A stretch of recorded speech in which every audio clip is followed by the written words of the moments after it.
ॐ श्रीं ह्रीं क्लीं ग्लौं गं गणपतये नमः। वरवरद सर्वजनं मे वशमोनय स्वाहा। ॐ ऐं ह्रीं श्रीं श्रीमात्रे नमः। शिवशक्त्यैकरूपिण्यै ॐ नमः शिवाय। ॐ श्रीगुरुभ्यो नमः। मोगलचर्लवेणुगोपालदत्तात्रेय नमः। ॐ शां जां ऐं ॐ ह्रां धूं त्रां घ्नं ॐ नमः शिवाय। वेणुदत्तात्रेय नमः। ॐ ऐं ह्रीं श्रीं श्रीमात्रे नमः। शिवशक्त्यैकरूपिण्यै ॐ नमः शिवाय। ॐ शां जां ऐं ॐ ह्रां धूं त्रां घ्नं ॐ नमः शिवाय। वेणुदत्तात्रेय नमो। ॐ ऐं द्रौं ब्रूं श्रीं वेणुदत्तलक्ष्मीदेव्यै ॐ ह्रीं ह्रौं ह्रीं ह्रौं विष्णुशक्तये नमः। ॐ श्री गायत्री देव्यै नमः। ॐ श्री गायत्री तत्त्वमाला मंत्रमज्जगरेशे नमः। अस्य श्री गायत्री तत्त्वमाला मंत्रस्य विश्वामित्र ऋषिः अनुष्टुप् छन्दः परमात्मा देवता हलो बीजानि सर्वाः शक्तयः अव्यक्तं कीलकं मम समस्त पापक्षयार्थे ये गायत्री माला मंत्र जपे विनियोगः। चतुर्विंशतितत्त्वानां यदेकं तत्त्वमुत्तमम् अनुपादि परं ब्रह्म तत्परं ज्योतिरोमिति। यो वेदादौ सर्वः स्वरः प्रोक्तो वेदान्ते च प्रतिष्ठितः तस्य प्रकृतिलीनस्य तत्परं ज्योतिरोमिति। सदित्यादिपदैर्वाच्यं परमं पदमव्ययम् अभेदत्वं पदार्थस्य तत्परं ज्योतिरोमिति। यस्य मायां जगदुत्पद्यते पद्यते किल तस्य सर्वोत्तमं रूपमरूपस्याभिधीमहि। यं न पश्यन्ति परमं पश्यन्तोऽपि दिवौकसः तं भूता किल देवन्तो सुपन्नमुपधावताम्। यदंशः प्रेरितो जन्तुः कर्मपाशनियन्त्रितः आजन्मकृतपापानामहमपहं ताद्विजन्मनाम्। इदं महामुनिप्रोक्तं गायत्री तत्त्वमुत्तमम्। यः पठेत्तरया भक्त्या स याति परमां गतिम्। सर्ववेदपुराणेषु साङ्गोपाङ्गेषु यत्फलं सकृदस्य जपादेव तत्फलं प्राप्नुयान्नरः। अभक्ष्यभक्षणात् पूतो भवति अगम्यागमनात् पूतो भवति सर्वपापेभ्यः पूतो भवति। प्रातरधीयानो रात्रिं कृतं पापं नाशयति सायमधीयानो दिवसकृतं पापं नाशयति। मध्याह्नेनमुपयुञ्जानो सत्प्रतिग्रहादिभ्यो मुक्तो भवति। अनुपप्लवं पुरुषार्थमभिवदन्ति यां यां काममभिध्यायति तत्तदेवाप्नोति। पुत्रपौत्रान् कीर्तिसौभाग्यां स्थोपलभते। सर्वभूतात्ममित्रो देहान्ते तद्विशिष्टो गायत्र्या परमं पदमवाप्नोति इति। श्रीवेदसारे श्रीगायत्री तत्त्वमाला मंत्रं सम्पूर्णम्। ॐ श्रीगायत्री देव्यै नमः। ॐ भूर्भुवस्सुवः तत्सवितुर्वरेण्यं भर्गो देवस्य धीमहि धियो यो नः प्रचोदयात्। श्रीगायत्री शापविमोचनं। गायत्री शापविमोचनं ब्रह्मशाप विमोचनम्। अस्य श्री ब्रह्मशाप विमोचन मंत्रस्य निग्रहानुग्रहकर्ता प्रजापतिर्ऋषिः कामधुगायत्री छन्दः भुक्तिमुक्तिप्रदा ब्रह्मशाप विमोचने गायत्री शक्तिः सविता देवता ब्रह्मशाप विमोचनार्थे जपे विनियोगः। मंत्रम् सवितुर्ब्रह्मोमेत्युपासना तद्ब्रह्मविदो विदुस्तं प्रयतन्ति धीराः सुमनसा वाचा ममाग्रतः। ॐ देवी गायत्री त्वं ब्रह्मशापाद्विमुक्ता भव इति त्रिवारं पठेत्। सवितुर्ब्रह्मो वेत्युपासनात् तद्ब्रह्म विदो वेदोस्तां प्रयतन्ते धीराः सुमनसा वाचा ममाग्रतः। ॐ देवी गायत्री त्वं ब्रह्मशापाद्विमुक्ता भव। सवितुर्ब्रह्मोमेत्युपासनात् तद्ब्रह्मविदो विदुस्तां प्रयतन्ते धीराः सुमनसा वाचा ममाग्रतः। ॐ देवी गायत्री त्वं ब्रह्मशापाद्विमुक्ता भव इति त्रिवारं पठेत्। विश्वामित्रशापविमोचनम्। अस्य श्री विश्वामित्रशापविमोचनमन्त्रस्य नूतनसृष्टिकर्ता विश्वामित्र ऋषिः। वाग्देहा गायत्री छन्दः। विश्वामित्रानुगृहीता गायत्री शक्तिः सविता देवता। विश्वामित्रशापविमोचनार्थे जपे विनियोगः। मन्त्रम् ॐ तत्त्वानि चाङ्गेष्वग्निचितो धियां सह त्रिगर्भां यदुद्भवां देवासोचिरे विश्वसृष्टिं तां कल्याणीमिष्टकरीं प्रपद्ये निःस्पृतो वेदगर्भः। ॐ देवी गायत्री त्वं विश्वामित्रशापाद्विमुक्ता भव इति त्रिवारं पठेत्। ॐ तत्त्वानि चाङ्गेष्वग्निचितो धियां सह त्रिगर्भां यदुद्भवां देवासोचिरे विश्वसृष्टिं तां कल्याणीमिष्टकरीं प्रपद्ये यन्मुखान्निःस्पृतो वेदगर्भः। ॐ देवी गायत्री त्वं विश्वामित्रशापाद्विमुक्ता भव इति त्रिवारं पठेत्। ॐ तत्त्वानि चाङ्गेष्वग्निचितो धियां सह त्रिगर्भां यदुद्भवां देवासोचिरे विश्वसृष्टिं तां कल्याणीमिष्टकरीं प्रपद्ये यन्मुखान्निःसृतो वेदगर्भः। ॐ देवी गायत्री त्वं विश्वामित्रशापाद्विमुक्ता भव इति त्रिवारं पठेत्। वसिष्ठशापविमोचनम्। अस्य श्री वसिष्ठशापविमोचनमन्त्रस्य वसिष्ठ ऋषिः विश्वोद्भवा गायत्री छन्दः। वसिष्ठानुगृहीता गायत्री शक्तिः सविता देवता। वसिष्ठशापविमोचनार्थे जपे विनियोगः। मन्त्रम् ॐ तत्त्वानि चाङ्गेष्वग्निचितो धियां सह ध्यायन्ति विष्णोरायुधानि बिभ्रत् जनानता सा परमं च शश्वत् गायत्रीमासात् सुरनुत्तमं च धामा। ॐ देवी गायत्री त्वं वसिष्ठशापाद्विमुक्ता भव इति त्रिवारं पठेत्।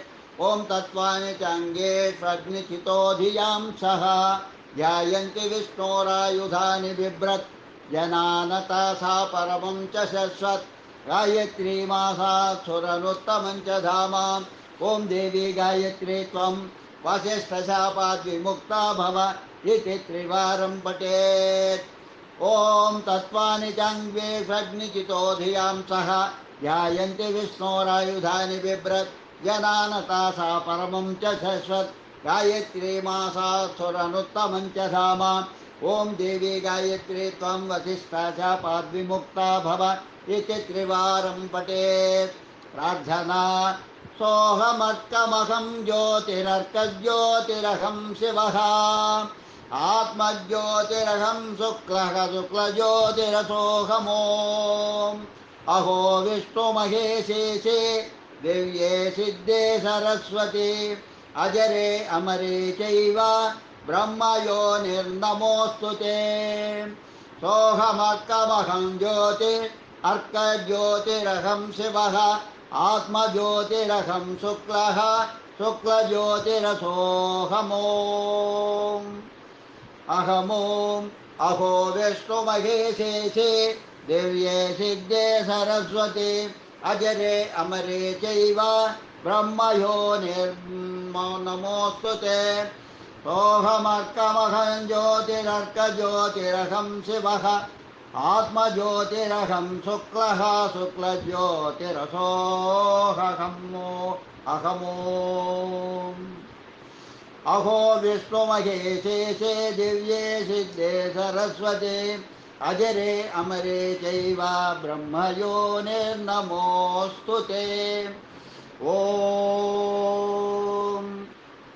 इति श्रीगायत्री शापविमोचनस्तोत्रं सम्पूर्णम् ॐ भूर्भुवः स्वः तत्सवितुर्वरेण्यं भर्गो देवस्य धीमहि धियो यो नः प्रचोदयात् ॐ भूर्भुवः स्वः तत्सवितुर्वरेण्यं भर्गो देवस्य धीमहि धियो यो नः प्रचोदयात् ॐ भूर्भुवः स्वः तत्सवितुर्वरेण्यं भर्गो देवस्य धीमहि धियो यो नः प्रचोदयात् श्री गायत्री लहरी अद्यकरिष्ये नमः अमन्दानन्देनामरवरगृहे वासनिरतां नरङ्गायन्तं या भुवि भवभयात्रायत इह सुरेशैः सम्पूज्यां मुनिगणनुतां तां सुखकरीं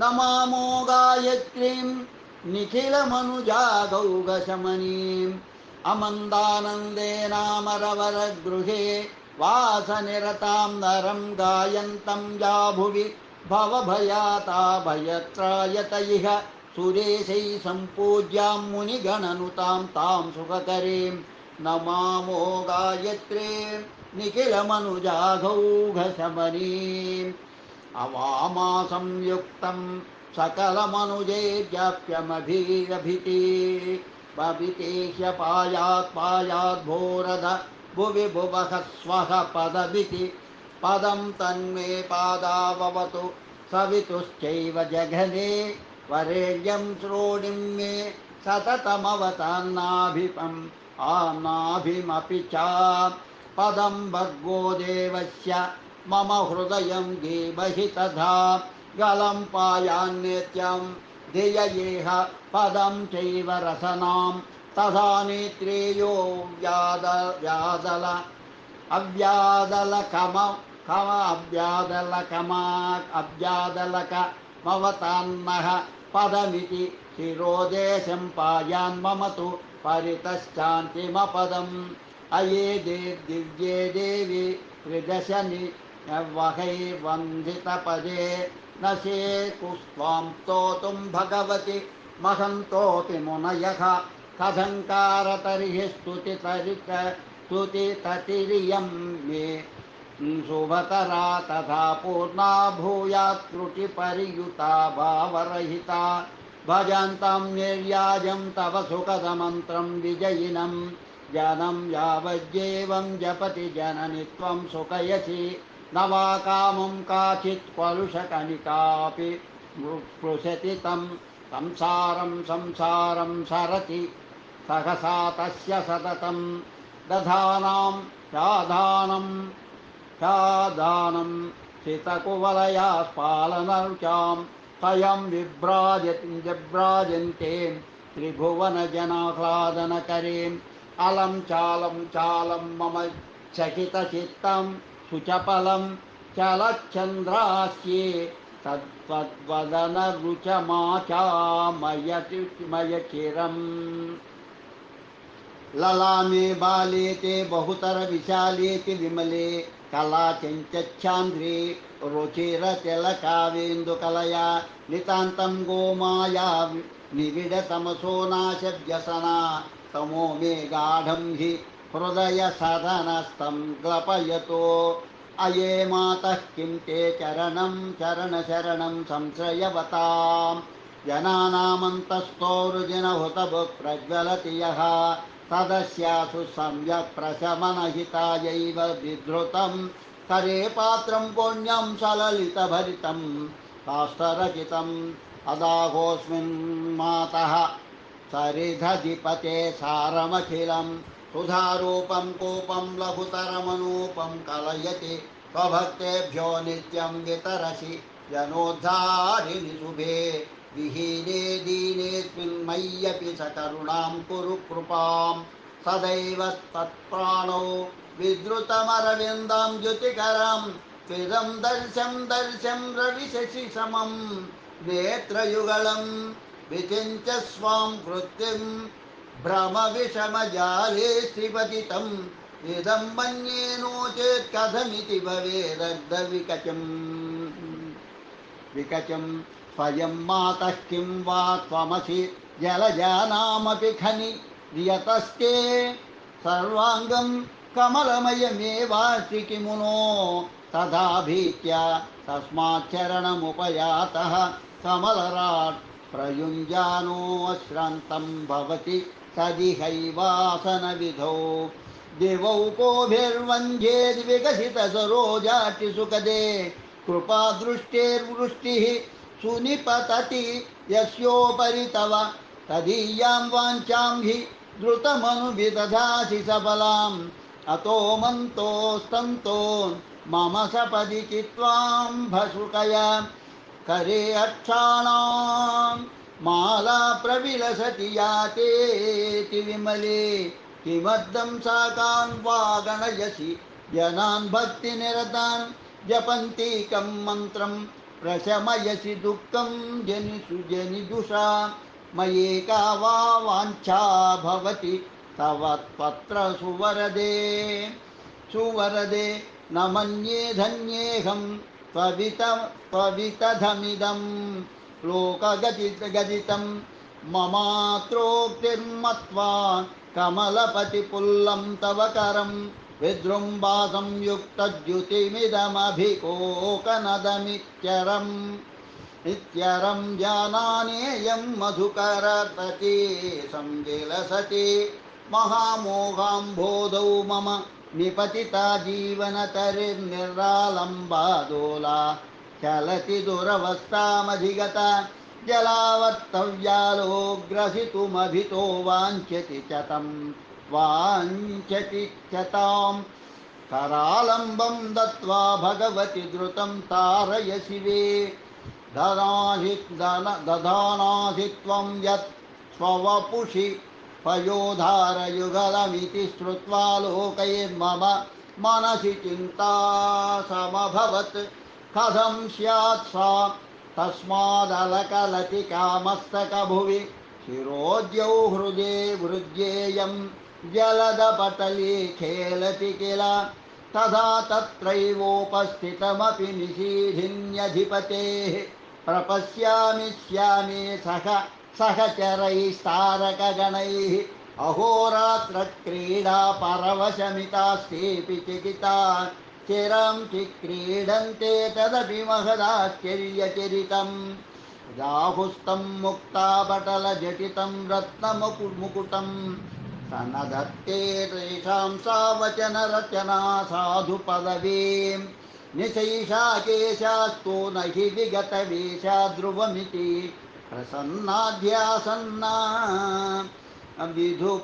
विधुपरिषदेशा विलसते त्रिबीजे हे देवी त्रिप्रणवसहितेत्यक्षरयुते त्रिमात्रा राजन्ते भुवनविभवे व्योमिति पदे त्रिकालं संसेव्ये त्रिगुणवति च त्रिस्वरमये त्रिलोकेशै पूज्ये त्रिभुवनभयात्राहि सततम् त्रिबीजे हे देवी त्रिप्रणवसहितेत्यक्षरयुते त्रिमात्रा राजन्ते त्रिभुवनविभवे व्योमिति पदे त्रिकालं संसेव्ये त्रिगुणवति च त्रिस्वरमये त्रिलोकेशै पूज्ये त्रिभुवनभयात्राहि सततम् त्रिबीजे हे ते देवी त्रिप्रणवसहितेत्यक्षरयुते त्रिमात्रा राजन्ते भुवनविभवे व्योमितपदे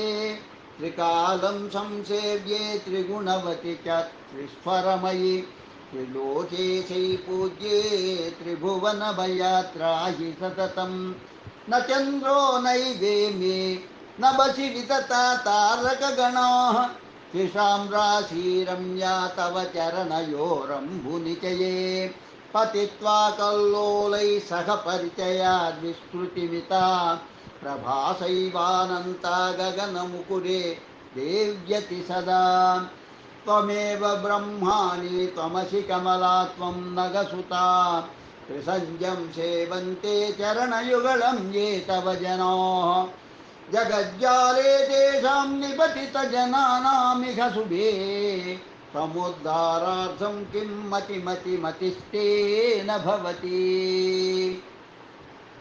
अनेकैः पापौघैर्लुलितवपुषं शोकसहितं लुठन्तं दीनं मां विमल पदयोरेणुषु तव गलद्बाष्पं शश्वज्जननि सहसाश्वासनवतो ब्रुवाणोत्तिष्ठं त्वम् अमृतकणिकां पास्यसि कदा न वा मादृक्पापी न हि तव समापापः हरिण्यहरणि न दुर्बुद्धिर्मादृक् न च तव समाधिवितरिणि न मादृग्गर्विष्ठो न हि तव समागर्वहर्यहरणि हृदि स्मृत्वा ह्येवं मयि कुरु यथेच्छा तव यथा धरी धत्ते स्वान्तेक्षरवरचतुर्विंशतिमितं त्वदन्तर्मन्त्रं यत्त्वयि निहितचेतो हि मनुजः समन्ताद्भास्वन्तं भवति भुवि सञ्जीवनवनं भवाम्भोदे पारं व्रजति स नितरां सुखयतयुतः भगवति लहरीयं रुद्रदेव प्रणीता तव चरणसरोजे स्थाप्यते भक्तिभावैः कुमति तिमिरपङ्कस्याङ्कमघ्नं सशङ्कम् अयि खलु कुरु दत्त्वा वीतशङ्कं स्वमङ्कम् इति श्रीरुद्रदेव विरचित श्रीगायत्रीलहरी सम्पूर्णम् ॐ श्रीगायत्री देव्यै नमः। ॐ श्रीगायत्री देव्यै नमः। ॐ श्रीगायत्री देव्यै नमः। ॐ श्रीगायत्री देव्यै नमः। ॐ श्रीगायत्री देव्यै नमः। ॐ श्रीगायत्री देव्यै नमः।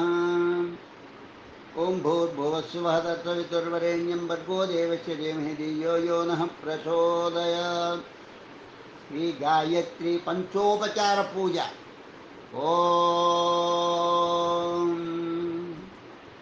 ॐ गं गणपतये नमः। अद्य पूर्वोक्त एवं गुणविशेषणविस्तायां सुवेदौ श्रीगायत्री देवता प्रीत्यर्थं पंचोपचारसहित श्रीगायत्री महामन्त्रजपं करिष्ये। गुरुर्ब्रह्मा गुरुर्विष्णु गुरुर्देवो महेश्वरः गुरुः साक्षात् परब्रह्म तस्मै श्रीगुरवे नमः। गायत्रीमावाहनम् ओमित्येकाक्षरं ब्रह्मा अग्निर्देवता ब्रह्म इत्यार्षं गायत्रं छन्दां परमात्मं स्वस्वरूपं सायुज्यं विनियोगम् आयातु वरदा देवी अक्षरं ब्रह्मसंहितं गायत्रीं छन्दसां मातेदं ब्रह्मदुषस्वामे यदक्ष्णात् कुरुते पापं तदक्ष्णात् प्रतिमुच्यते यद्रात्र्यात् कुरुते पापं तद्रात्र्यात् प्रतिमुच्यते सर्ववन्ने महादेवी संज्ञा विद्ये सरस्वती ओजोचे ओजोषि सहोषि बलमसि ब्राजोषि देवानां धामनामासि विश्वमसि विश्वायुः सर्वमसि सर्वायुरभिभूरों गायत्रीमावाहयामि सावित्रीमावाहयामि सरस्वतीमावाहयामि गन्धर्षीणावाहयामि प्रियमावाहयामि गायत्र्या गायत्रे छन्दो विश्वामित्र ऋषिः सविता देवताग्निर्मुखं ब्रह्मशिरो विष्णुर्हृदयगुं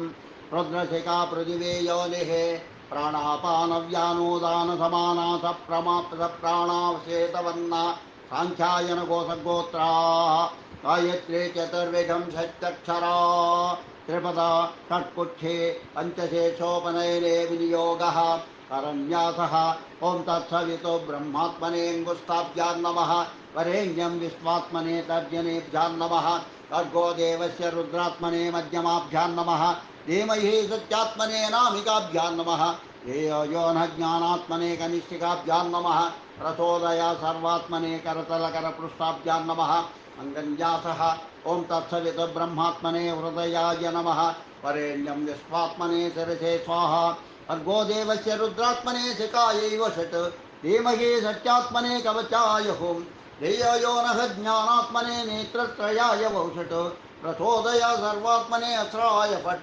भूर्भुवस्सुवरोमिति दिग्बन्धः मुक्ता ध्यानं मुक्ता विद्रुमहे मनीलधवलच्छायैर्मुखैस्त्रीक्षणैः युक्तामिन्दुनिबद्धरत्नमुकुटां तत्पार्धवर्णात्मिकां गायत्रीं वरदावयाङ्कुशे कषा शुभ्रं कपालं गदां शङ्खं चक्रमथा अधा अधारविन्दयुगलं हस्तैर्वहन्तीं भजे यो देवः सवितास्माकं धियो धर्मादिगोचरा प्रेरयेत् तस्य यद्बद्धा तद्वरेण्यमुपास्महे ओं पंचोपचार पूजा ओं लम पृथिव्यात्मा पृथिव्यात्मिकायै श्री गायत्री देव्यै गंधम समर्पयामि ओं हम आकाशमिकाकाशात्मिकायै श्री गायत्री देव्यै पुष्पै पूजयामि ओं यं वाय्यात्मिकायै श्री गायत्री देव्यै धूपम् आग्रापयामि ओं ब्रह्माग्नात्मिकायै श्री गायत्री देव्यै दीपं दर्शयामि ओं वम अमृतात्मिकायै ओं गायत्री देवी अमृतमहानैवेद्यं निवेदयामि ओं संगा सर्वात्मिकायै श्री गायत्री देव्यै सर्वोपचार पूजां समर्पयामि ओं भूर्भुवस्वः तत्सवितुर्वरेण्यं भर्गो देवस्य धीमहि धियो यो नः प्रचोदयात् करञ्जासं ओं तत्सवितु ब्रह्मात्मने अङ्गुष्ठाभ्यां नमः वरेण्यं विश्वात्मने तर्जनीभ्यां नमः भर्गो देवस्य रुद्रात्मने मध्यमाभ्यां नमः धीमहि सत्यात्मने अनामिकाभ्यां नमः धियो यो नः ज्ञानात्मने कनिष्ठिकाभ्यां नमः प्रचोदया सर्वात्मने करतलकरपृष्ठाभ्यानाङ्गन्यासम् ओं तत्सवितु ब्रह्मात्मने हृदयाय नमः वरेण्यं विश्वात्मने शिरसे स्वाहा भर्गो देवस्य रुद्रात्मने शिखायै वौषु धीमहि सत्यात्मने कवचाय हुं धियो यो नः ज्ञानात्मने नेत्रत्रयाय वौषट् प्रचोदया सर्वात्मने अस्राय फट् ओं भूर्भुवस्सुवरों इति दिग्विमोकः ध्यानं मुक्ता विद्रुमहे मनीलधवलच्छायैर्मुखैस्त्रीक्षणैः युक्तामिन्दुनिबद्धरत्नमुकुटां तत्पार्धवर्णात्मिकां गायत्रीं वरदाभयाङ्कुशकषा शुभ्रं कपालं गदां शङ्खं चक्रम् अध अरविन्दयुगलं हस्तैर्वहन्तीं भजे यो देवः सविता अस्माकं यो धर्मादिगोचरा प्रेरयत्तस्य यद्भर्गस्तद्वरेण्यमुपास्महे समर्पणं गुह्यादिगुह्यगोप्ते गोप्तेत्रं गोप्ते त्वं गृहाणास्मत् कृतं जपं सिद्धिर्भवतु मे देवी त्वत्प्रसादान्मयि स्थिरा उत्तमे शिखरे जाते भूम्यां पर्वतमूर्धनि ब्रह्मणेभ्यो अभ्यनुज्ञाता गच्छ देवी सदा सुखं मन्त्रहीनं क्रियाहीनं भक्तिहीनं महेश्वरी यत्पूजितं मया देवी परिपूर्णं ततस्तु मे तदस्तु ते अनया पंचोपचार पूजया भगवती सर्वात्मिका श्री गायत्री देवी सुप्रीता सुप्रसन्ना वरदा भवन्तु ओम शांति शांति शांति। शुभं भूयात् ॐ भूर्भुवः सुवः तत्सवितुर्वरेण्यं भर्गो देवस्य धीमहि धियो यो नः प्रचोदयात् ॐ भूर्भुवः सुवः तत्सवितुर्वरेण्यं भर्गो देवस्य धीमहि धियो यो नः प्रचोदयात् ॐ भूर्भुवः सुवः तत्सवितुर्वरेण्यं भर्गो देवस्य धीमहि धियो यो नः प्रचोदयात् ॐ भूर्भुवः सुवः तत्सवितुर्वरेण्यं भर्गो देवस्य धीमहि धियो यो नः प्रचोदयात् ॐ भूर्भुवः सुवः तत्सवितुर्वरेण्यं भर्गो देवस्य धीमहि धियो यो नः प्रचोदयात् ॐ भूर्भुवः सुवः तत्सवितुर्वरेण्यं भर्गो देवस्य धीमहि धियो यो नः प्रचोदयात् ॐ भूर्भुवः सुवः तत्सवितुर्वरेण्यं भर्गो देवस्य धीमहि धियो यो नः प्रचोदयात् ॐ भूर्भुवः सुवः तत्सवितुर्वरेण्यं भर्गो देवस्य धीमहि धियो यो नः प्रचोदयात् ॐ भूर्भुवः सुवः तत्सवितुर्वरेण्यं भर्गो देवस्य धीमहि धियो यो नः प्रचोदयात्। ऐत्रिदेवतानुकूलप्रसादफलसिद्धिरस्तु ऐरारोग्यैश्वर्याभिवृद्धिरस्तु। लोकाः समस्ताः सुखिनो भवन्तु। लोकाः समस्ताः सुखिनो भवन्तु। लोकाः समस्ताः सुखिनो भवन्तु। ओम शांति शांति शांति। स्वस्ति।